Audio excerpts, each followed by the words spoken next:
folks who've already put your name and where you're from in the chat. For those who haven't, I'd love to see, just so I know who's in the audience, who I'm talking to. And honestly, if I would love to know if you have ever heard of the Sycamore Institute, if you're familiar with us, or if you're not. So if you want to share that too, that'd be great. All right, I'm going to share my screen here, and we will get going. All right. So, I guess as I share my screen, I can't see the chat. Maybe I can pull it up. There we go. Okay. So many things. Let's see. All right, let's get going. So the Sycamore Institute, what are we exactly? Well, we are an independent, nonpartisan public policy research center for Tennessee. And what we do really is try to explain complex topics in ways that everyone can digest, no matter what your political perspective is or your level of expertise on the topic. So we equip you essentially with, and you, I mean, nonprofit organizations, policymakers, civic leaders of all stripes, journalists.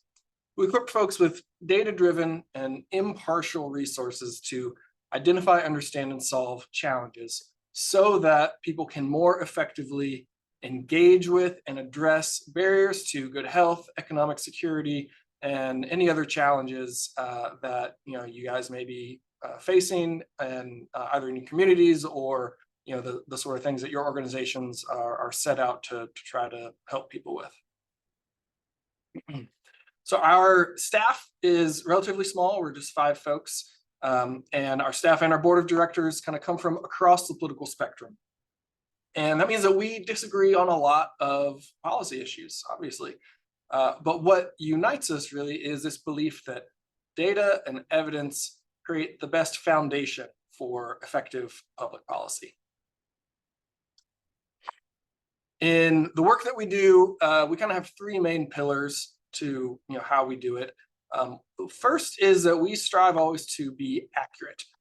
We want to make sure that we are getting everything right in terms of our analysis, the data, the numbers, the information we're providing, but also that we're giving you the full picture and the context and the nuance, so that doesn't get lost. And so that, because again, we're not trying to sway folks. We want you to be fully equipped and informed and able to make a well-informed decision or opinion and so forth.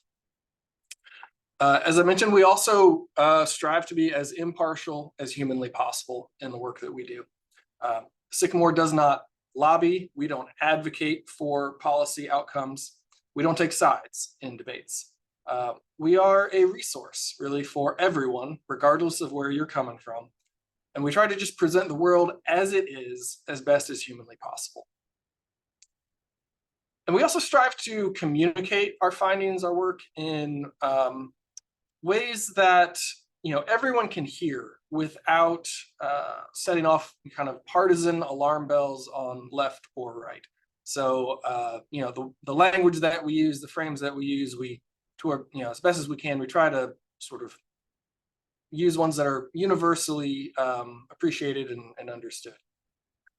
And finally, we care really deeply about making our work accessible. So we want people who aren't experts in a topic, whether it's Medicaid or the state budget or some criminal justice topic, we want people who aren't experts in that already to be able to take our information and run with it. And so we kind of provide a range of sort of detail levels. If you read our reports, you'll see at the very top we've got sort of usually a few key takeaways that if all you've got time for is just the very top high level information, you'll have that.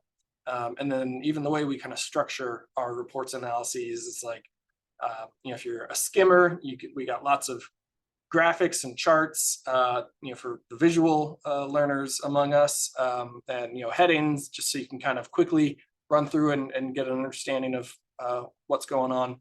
And then obviously we've got all of the nitty-gritty detail for those of you who really like to dive in and understand it all. So The bread and butter of our work day to day is research and analysis on issues related to public policy. And so, this is where we're looking at the best data and evidence we can find to kind of paint that broad picture and put this stuff in context, explain people, how does, the program work today, and how does what, the governor or whoever is proposing to change it, what would that do, and what's the impact? How does that play out in communities across the state? So as a result of doing all of that, our staff has a lot of analytical skills and tools and capacity that your organizations may not have in-house. And so one of the other things that we frequently do is provide expertise and technical assistance to other organizations, many of them nonprofits, sometimes also, local city, county government folks, who will come to us and say, either, we've got some challenge that we're working with, we've got some data on a program maybe, and we could use some help kind of breaking it down, figuring out what it can tell us. Or even something as simple as, hey, we have a grant application for this program we're working on. Could you pull census information for household income and poverty levels in like these 3 counties that we serve? And so we always try to do that whenever we have the capacity and the time and the ability to do it. And for the small things like what I've kind of discussed, we do that for you for free. If you have a bigger project that would consume a significant amount of our time and capacity to work on, then we may talk to you about some kind of a contractual fee arrangement, if that's a path that you guys want to go down. So I bring this up because, like I said, we are a resource for you, and we want to help you be more effective in pursuing your missions. And so we welcome you to reach out anytime with questions, comments, feedback, suggestions, or ideas for topics we should look at, all that kind of stuff. So we also, try to get out from behind the computer screen and not just be folks putting up reports and information on the website. But we want to be out and meet and engage with people and get that feedback in person, provide those opportunities to learn and engage and convene groups of people who may not normally share space together to have a more informed dialogue, constructive conversations about topics, and hopefully drive more informed and effective public discourse on a range of, the whole range of things that we work on. And so sometimes that's events that we host. Many times it's where, we come and speak to other groups.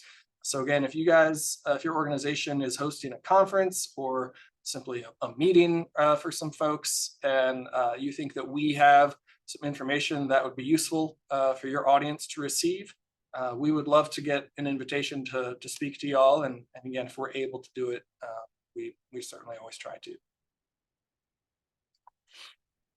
In terms of the topics that we work on, it kind of runs the gamut from health, public finance, criminal justice, financial security and economic mobility, education. And then we always try to leave some room in our, kind of plan each year in terms of what we're doing to be responsive to topics that emerge that, maybe we weren't expecting, and hadn't really planned for, but this is suddenly a big topic that is on everyone's minds, everyone's lips, and there's conversations going on that could benefit from the sort of insights and clarity and context that Sycamore can bring to a conversation. The work products that we publish kind of run a range of complexity and depth. We have I think 60-ish page primer on the state budget, the process for how the governor and the legislature work together to produce the budget for state government every year, the kind of history of a lot of it, the kind of helping you dive into the context of what are the biggest sort of expenses, where does the money come from and where does it go? And then, we'll do sort of maybe deep dives on a particular topic. So we've done stuff on incarceration, on the opioid epidemic, children's mental health, fees and fines in the criminal justice system, federal and state funding for public schools, all that kind of stuff. We also will sometimes do kind of what we sort of call like a 101 on a topic, which is just how does the state's Medicaid program work? How's it structured?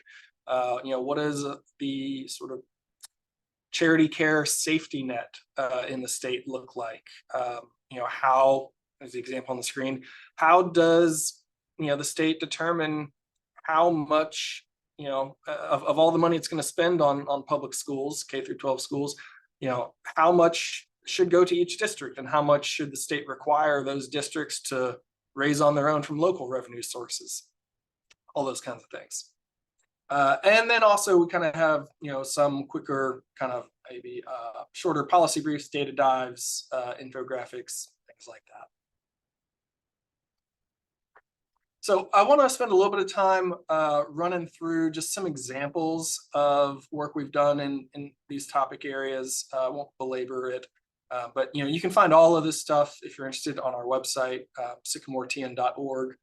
I will say we are undergoing a website sort of refresh and rebuild, so it will at some point in the next month or two should look a little bit different than it does today, but all of the content is going to be there and will be the same.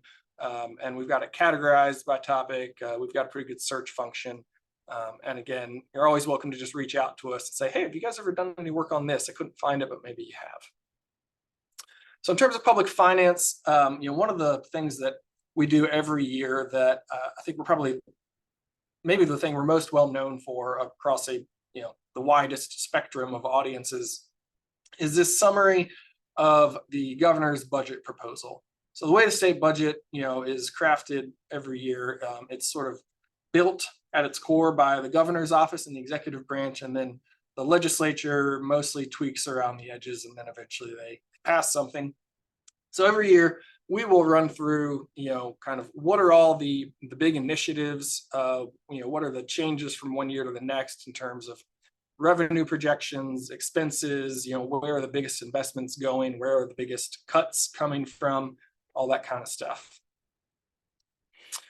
We also, as I mentioned, have this sort of more evergreen just primer on the state budget and its process that I think is really kind of provides historical analysis information, long-term trends and budget issues. And, the budget really represents sort of the financial mission statement for the state. You could almost say it reflects the goals and the policies that our lawmakers have for the state, and in terms of putting your money where your mouth is and what they want to see happen.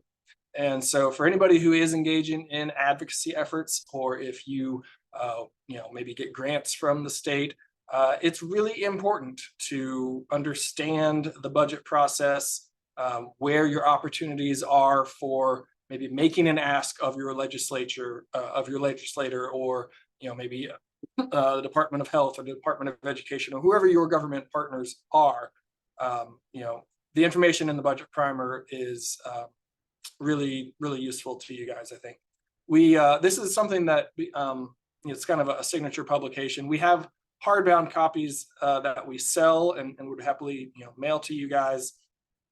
We don't currently have the PDF on the website right now, but it will be once that website refresh is done, and that would be available to you for the low price of just giving us your email address. Another thing that we do on an ongoing basis is track tax revenue that the state is collecting, and kind of show you how that compares to what the projections were in the budget. So, does it look like we're going to have a big surplus, or are we going to end up the year in the deficit?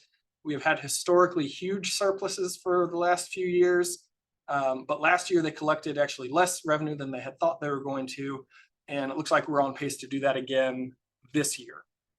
So the revenue picture in the state is changing, although they still have a lot of money to do things with, don't get me wrong.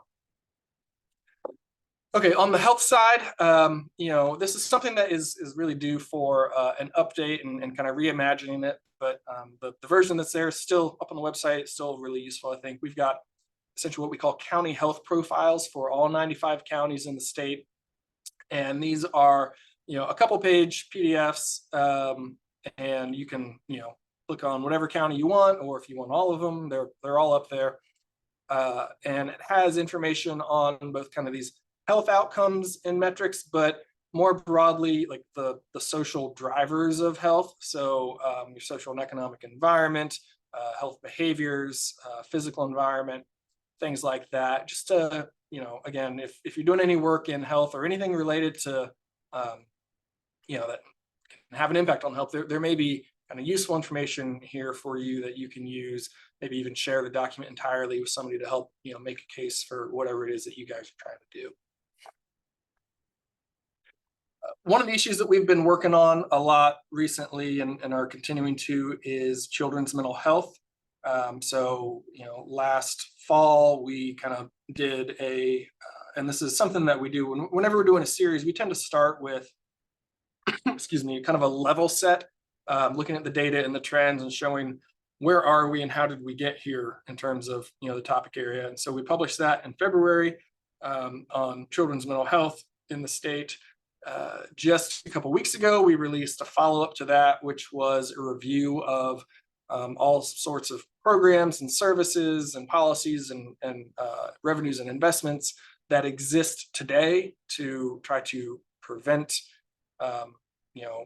mitigate, treat mental and behavioral health issues for youth in Tennessee.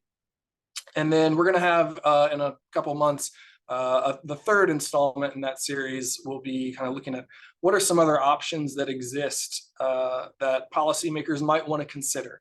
And that options that people might want to consider, that is as strong a statement as Sycamore will ever make. And like, we don't recommend policies, but we do lift up, after we've said, here's how things are going, here's how it all works. If any of that doesn't seem like it's going perfectly well to you, if maybe there's opportunities for improvement, what maybe are some of those opportunities? What might we think about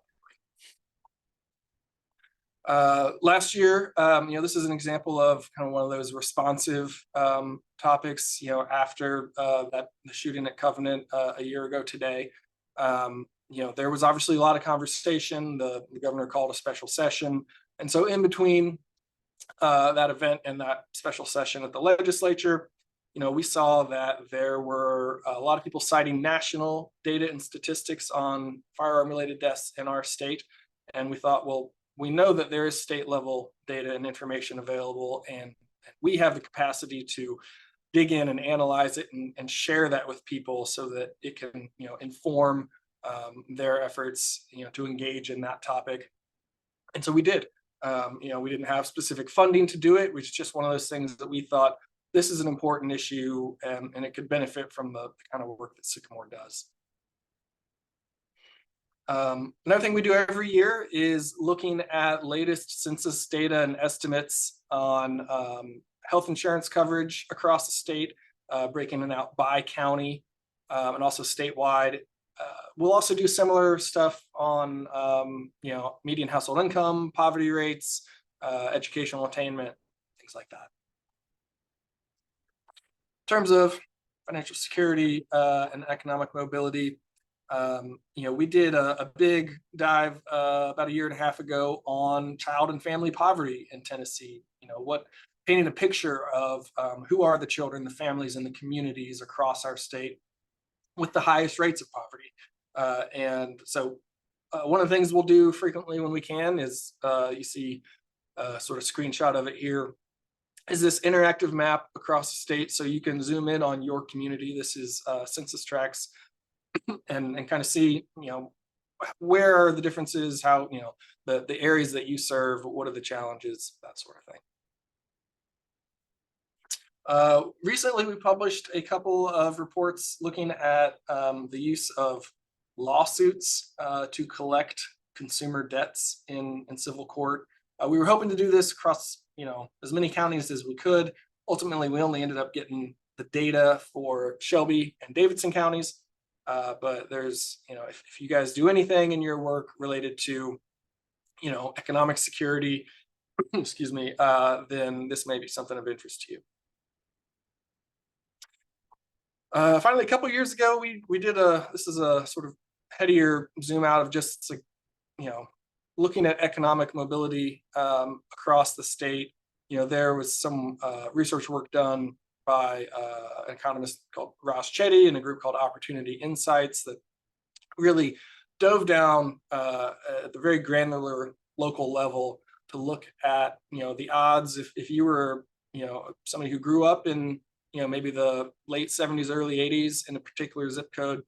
What are the chances if you were in a low income family then that you have kind of risen up the economic ladder and are now as an adult in a high income family?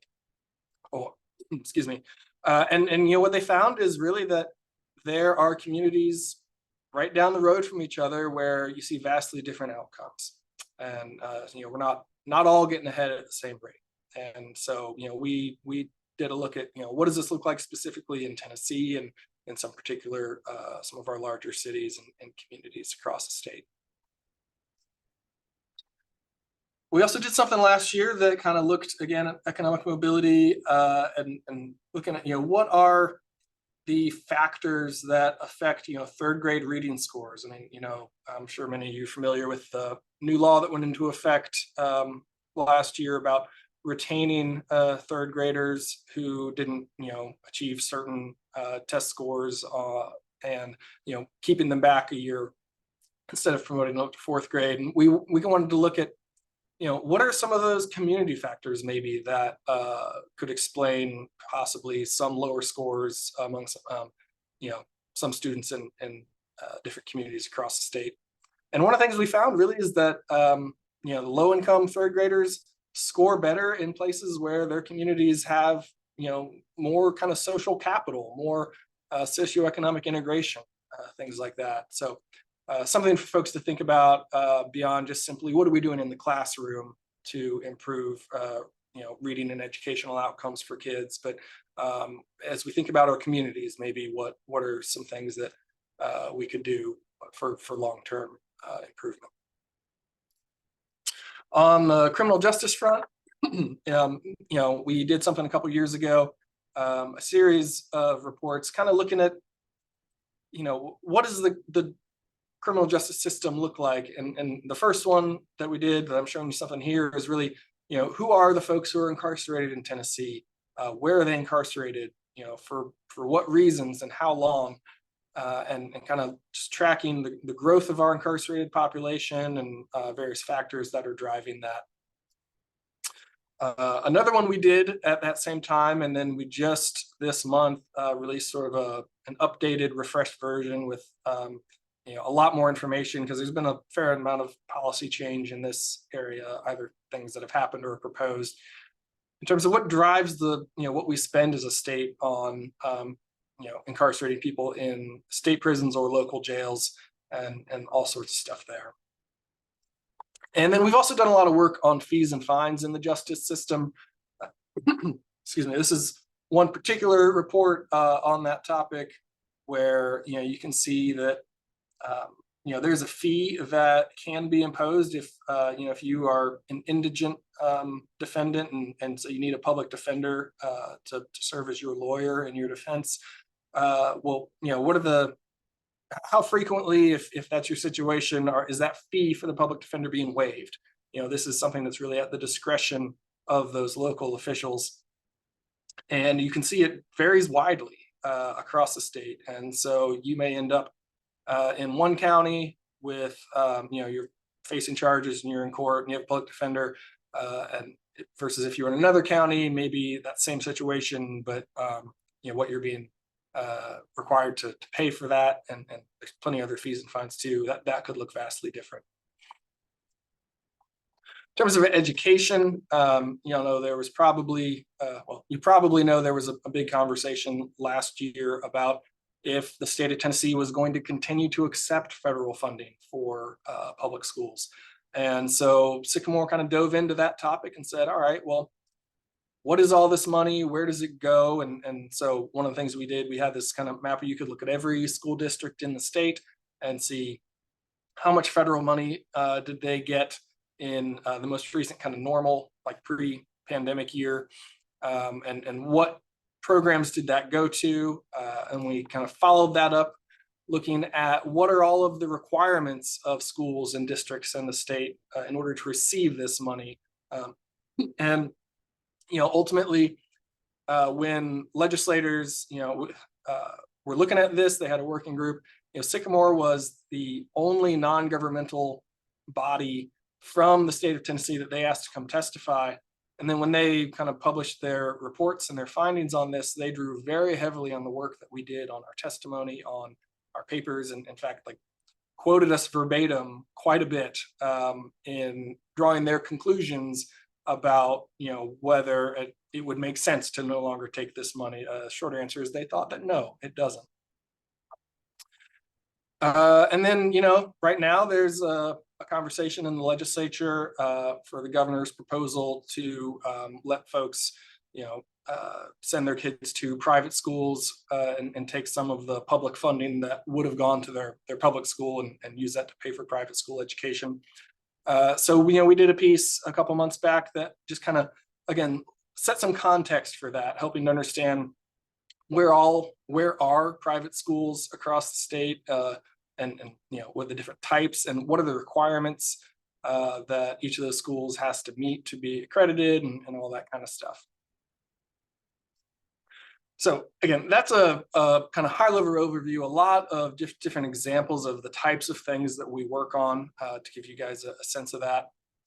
You can find all of that, as I've said, on our website, and the best way to be alerted to when we have new publications or if we're doing events, things like that, go to right there on the homepage. You can click on that and subscribe to our email list, and we won't bombard you. We'll send you an email when we have a new report that's out. We kind of do a monthly roundup of some of our work and then other interesting things that we've found, and people seem to enjoy that. So, in terms of other big topics that are on our radar going forward, we're going to be doing work this year and the next couple of years on housing supply and affordability in the state. What does the housing situation look like in communities across the state? It doesn't look exactly the same everywhere, the challenges that we're facing, although a lot of them are very similar. And then again, explaining some of the different aspects, like policies that affect housing supply and affordability, and then what are some other things that as a state or as local governments we might do to either reduce barriers to a greater supply of more housing that people can afford, or reduce obstacles, or maybe create new supports to get more of that. We're hoping to spend some time looking at property taxes and local revenues. There's a proposal in the legislature to cap how much local governments can raise property taxes in any given year. Obviously, that would have implications for what those local governments can afford to do. And so if you guys rely on maybe grants from your local government to do something, that might be something that you want to have on your radar as well. The opioid epidemic, there's a lot of sort of legal settlements with the manufacturers and distributors of prescription opioids. And so we're going to be doing a piece looking at how is that money being distributed and used, for what purposes, all that kind of stuff. We are hoping to spend some time just broadly looking at various topics in the realm of public safety and criminal justice, since this is an issue that is on a lot of people's minds. And then also we really want to do some work around workforce development in the state. So keep an eye out for that. Hopefully, there's a lot of money being put towards a whole lot of different efforts to, kind of geared largely towards workforce development. And so we're hoping to be able to kind of, help people understand where all these different pieces fit within the broader picture and how it fits together. All right, so I want to spend a few minutes here as we start to wrap up, just kind of talking about why we do this work, why any of it matters. So since this, excuse me, I'm gonna get a little water. All right, obviously this is a meeting of folks who work for nonprofits. So, all of our organizations have mission and vision statements that are oriented towards solving some problem that we've identified in society. And public policy can help narrow or widen the gap, between what we want and what we think should be. And so you can think of the problems that are and issues that our organizations exist to tackle as, that gap right there between those two things, between maybe low test scores or high academic achievement, between chronic disease and good health, between crime and incarceration, or, free and productive lives. Now, as a society, we often turn to public policy to bridge that gap on issues both large and small. So, for example, there's summer reading camps to help kids, get back to grade level. Health interventions in, either on the individual, the family level, or the community level to kind of see better health outcomes. Programs to help people transitioning from jail or prison back into communities so that they can, have a greater chance at successful reentry and not end up back in prison in a couple years. But often policy alone doesn't meet all of those needs. And the private sector, including nonprofits, steps in to fill the gap that remains. And sometimes governments will rely expressly on nonprofits to kind of do the policy work that they want to see. And so you could think of this as maybe grants where, the state or local governments identify, here's something that we think should happen, but maybe we're not the right people to do it. And so we're going to provide money to folks, organizations in our community who can provide those services on our behalf. And sometimes there's no policy at all, and your organization is kind of left alone. You're the only ones trying to solve this problem. And so this means that public policy fundamentally shapes the nonprofit sector, the work that we do and how we do it. It shapes the issues, the challenges that we face, and the opportunities that we have and that we were created to address.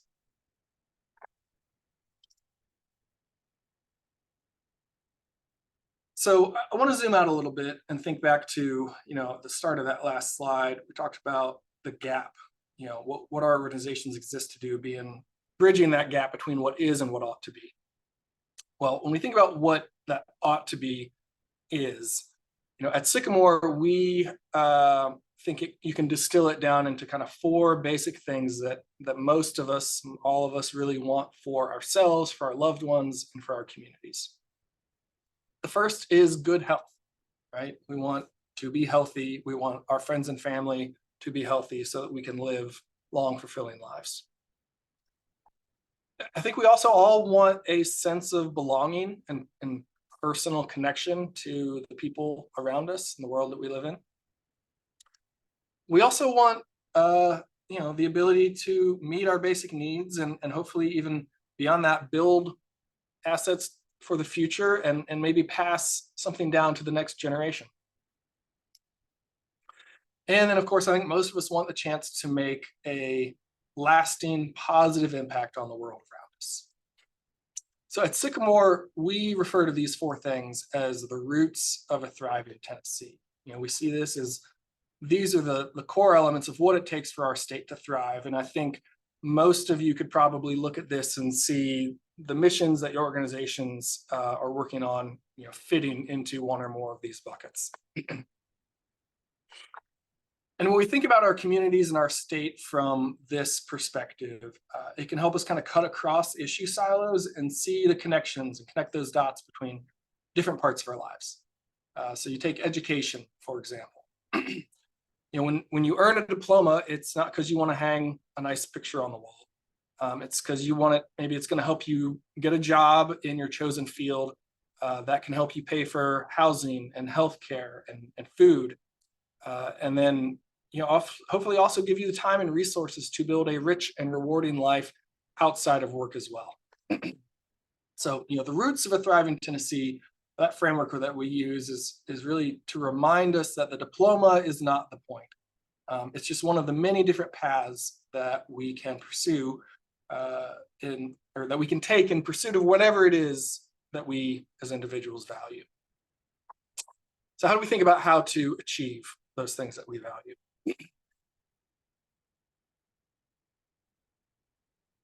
So on the one hand, on the individual level, we all have agency. We can make choices about our lives and what we want to do. And then the people around us, our families and our friends, they affect those choices that we might make and the opportunities that we see, as do the institutions within which we all operate, work, church, community, organizations, school. They each have their own rules and norms that, as members of those groups, we can maybe play a role in creating. And then those institutions function within the broader communities that we live in and answer to the communities that we live in. And then even beyond that, there's the role of public policy. These are the decisions that we all make together as a society, the policies that we implement and choose to pursue, the laws, the regulations, the investment of public resources, the ways that we try to direct our collective will. And the point here is that there are many different decision-making tiers where you and I and the organizations that we serve can try to exert influence on the world around us. And the further upstream we go towards public policy, the wider that impact can be. So as an example, let's think about how maybe we get resources into classrooms to help students learn. So at the most basic level, at the individual level, maybe you're contributing to a GoFundMe campaign that a teacher friend of yours has set up because the district, the state, they're not providing enough resources to meet all the needs of her students, and so she's looking for help on an individual level. Maybe some of you guys work for nonprofits whose mission is to help fill that gap, to go out and get funding, supplies, computers, et cetera, and put those into classrooms. And then, of course, if you're trying to prevent that gap from existing in the first place, public policy, that's where we look. To where you can ask and answer questions like, how much money does the state and local governments have to fund education? How do we decide that? How should we distribute those funds? What should we require school districts and schools to do in order to receive them? How much should local governments chip in? All that kind of stuff. So as we think about all this, I want to close with one last thing, which is just that, Sycamore, we focus on data, evidence, and all that, but we recognize, because we're people, we have perspectives of our own, that we don't all agree, right? Making policy isn't just about following the dictates of data and evidence. It's also about our values and our beliefs and what we think is the right thing to do. What we think is morally right or wrong, even. And so that means that those different beliefs can mean that good people of good faith, can disagree on what we should do. I'm going to just read real quick a sentence that I read in a news article a couple years ago that has stuck with me ever since, because I think it really highlights this point really well, which is that there is no easy or obvious way to perform a quantitative analysis of two qualitatively different goods that are in conflict. So, quantitative means numbers, the data, that kind of just neutral analysis. But qualitative is about what we think and what we feel, what we believe and what we value, and how we prioritize between all the different things that we hold dear. Data can't always bridge fundamental divides over which of two competing priorities and values should take precedence. And that's why we have these disagreements about what policy should we pursue as a community, as a society. And since we're not all going to agree all the time, I think it's incumbent on all of us to do what we can to disagree better. And I think that we can all actually become more effective decision makers and advocates when we try to listen, truly listen to people that we disagree with, and understand in good faith where they're coming from, so that maybe we can find some common ground that is beneath the surface and harder to see. So I'm going to wrap up there. Again, Sycamore, we're a resource for y'all. We would love to hear from you. So please reach out at any time for any reason. We would love to just get to know you, to help you grapple with particular challenges that you're facing, maybe answer some questions, provide resources, all that kind of stuff. And with that, yeah, if there's any questions, I will kind of turn my attention to the chat now, or Andrea, April, if you guys have seen any questions pop up, I'd maybe draw my attention to them. I'd love to try to answer them. So, Brian, we don't have any questions in the chat just yet, but I will remind folks that definitely please drop your questions there if you have any. Oh, and we do have one now. So let me read that for you. Will this presentation, will you be doing any further research on the housing and bed gaps between individuals with severe and persistent mental illnesses? Yeah, we don't have anything planned right now on that specifically, but this is exactly the sort of question that we love to get, because we know now that this is a question that folks are interested in. One of the things about the work that we do, just by its nature and the nature of who we are, our staff at Sycamore, we're generalists, right? I kind of say we're expert generalists. We're really good at